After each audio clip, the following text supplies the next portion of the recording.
अब बात करते हैं कोरोना की वैक्सीन की, यानी उस इलाज की जिसका इंतजार सभी को है। तो जल्दी ही कोरोना की वैक्सीन आम लोगों के बीच हो सकती है। फाइजर और रूस के बाद मॉडर्ना ने भी अपनी वैक्सीन को कारगर बताया है। अमेरिका की बायोटेक कंपनी मॉडर्ना ने दावा किया है कि उसकी वैक्सीन कोरोना के मरीजों को बचाने में 94.5% तक असरदार है। कंपनी के मुताबिक यह दावा लास्ट स्टेज क्लिनिकल ट्रायल के आधार पर है। खास बात यह है कि वैक्सीन 2 से 8 डिग्री सेल्सियस तापमान में 30 दिन तक सुरक्षित रह सकती है।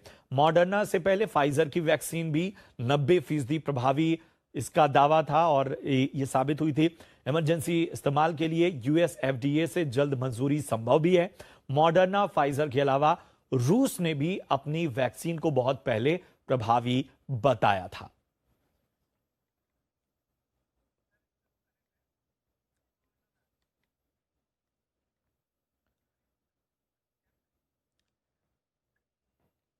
और इस पूरी जो तमाम चीजें वैक्सीन को लेकर जो तैयारियां चल रही हैं, जिस तरह के दावे हैं और इसमें भारत की जो संभावनाएं हैं वो कहां तक हम देख सकते हैं, इसे समझने के लिए हमारे साथ एमसी मिश्रा साहब, डॉक्टर एमसी मिश्रा साहब हमारे साथ जुड़ चुके हैं। आप फॉर्मर डायरेक्टर हैं एम्स के। बहुत बहुत स्वागत डॉक्टर मिश्रा आपका जी बिजनेस में। सबसे पहले तो इस दावे को मैं समझना चाहूंगा कि जिस तरह से बार बार बात कही जा रही है, अलग अलग दावे हैं तमाम वैक्सीन के कि कोई 90% प्रभावी है, कोई 94% तक इफेक्टिव है। क्या स्टैंडर्ड होते हैं किसी भी वैक्सीन के कारगर होने के या उसके ज्यादा इफेक्टिव होने के, क्या स्टैंडर्ड बनाए गए हैं?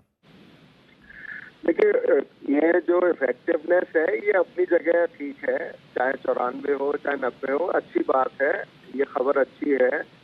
और इसका इतना ही मतलब है कि अगर जब अभी तक जो ट्रायल हुआ है फेज 3 और फेज 2, उसमें एक तो सेफ्टी इसकी हो गई है कि भाई सेफ है और दूसरे इफेक्टिव भी है, लेकिन इफेक्टिव की अभी लॉन्गिविटी का हमें नहीं पता है। नंबर 1 सवाल तो इसका ये है। अभी दूसरे, फाइजर की खास तौर से जो वैक्सीन है उसकी कोल्ड चेन को मेंटेन करने की दिक्कत है डेवलप्ड कंट्रीज में भी, विकसित देशों में भी और बाकी विकासशील देशों में भी, कि भाई -70 पे अगर उसको रखना पड़ेगा तो वो एक रखने की प्रक्रिया देखी जाएगी। तो उसमें हमारे यहाँ भी मुश्किल, बाकी देशों में भी मुश्किल है ये।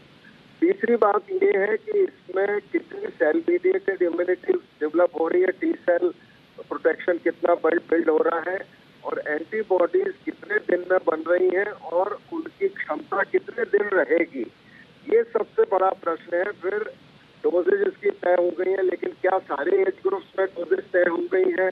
क्या एल्डरली में भी हो गई है, बच्चों में भी हो गई है, या सारी पॉपुलेशन में हो गई है? एक उसका सवाल अभी ये, इसका आंसर आना बाकी है। दूसरे, लॉन्ग टर्म इम्यूनिटी, अगर मान लीजिए 70% पॉपुलेशन आप कर दें वैक्सीनेट, तो क्या ये हर्ड इम्यूनिटी प्रोवाइड कर पाएगी वैक्सीन, कितना सस्टेन करेगी? तो ये बहुत सारे सवाल अभी भी हैं, ये जो भी कहे कंपनी वाले।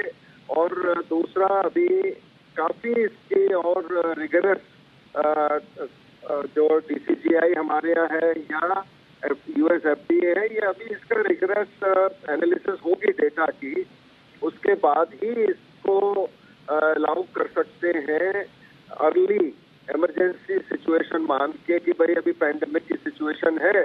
तो चलिए, अगर इफेक्टिवनेस दिख गई है तो फाइजर की वैक्सीन की जो अच्छी बात है, उन्होंने वायरस इटसेल्फ को नहीं लिया है, डेड वायरस या एटेन्युएटेड वायरस को, उन्होंने आरएनए लिया है, मैसेंजर एमआरएनए, मैसेंजर आरएनए बोलते हैं, जो सिग्नेचर है इस वायरस का, उससे वैक्सीन बनाई है। तो कहते हैं कि ये उस तरह से बेटर है कि शरीर में जाके ये इम्यूनिटी डेवलप कर देगा। और किया है, जब कह रहे 90% इफेक्टिव है, तो हमें इस पर विश्वास करने की कोई बात नहीं है।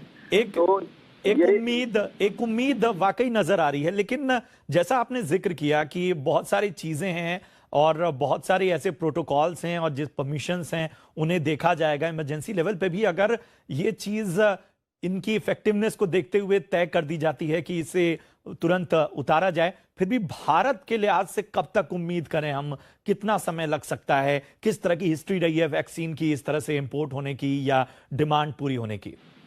देखिए, भारत भी सबसे, एक तो हमारी अपनी 3 वैक्सीन तो भारत में चली रही है, जिनमें से जो इसकी है ऑक्सफोर्ड यूनिवर्सिटी और एस्ट्राजेनेका और सीरम इंस्टीट्यूट के सहयोग से जो बन रही है।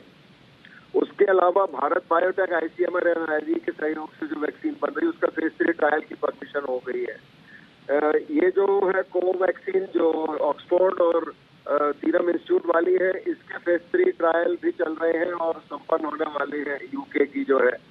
इसके अलावा तीसरा है जाइडस कैडिला।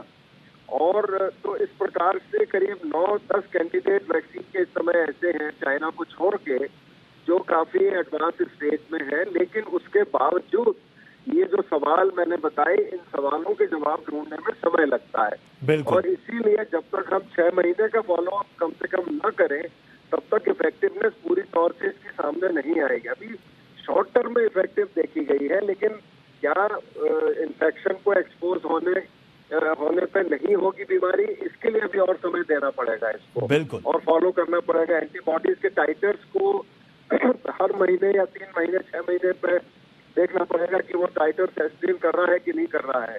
तो ये सारे सवाल हैं और तो मैं समझता हूँ कि 2021 के मध्य तक या अंत तक आप समझिए कि वैक्सीन की उपलब्धता हो पाएगी और फिर उसको प्रायोरिटाइज करके जब वैक्सीनेशन की बात आएगी तो वो एक अलग प्रक्रिया है जिसमें मैस प्रोडक्शन, मैस वैक्सीनेशन। तो सीरम इंस्टीट्यूट हमारे यहाँ है, भारत बायोटेक, भारत 70% वैक्सीन दुनिया की एक्सपोर्ट करता है बना के।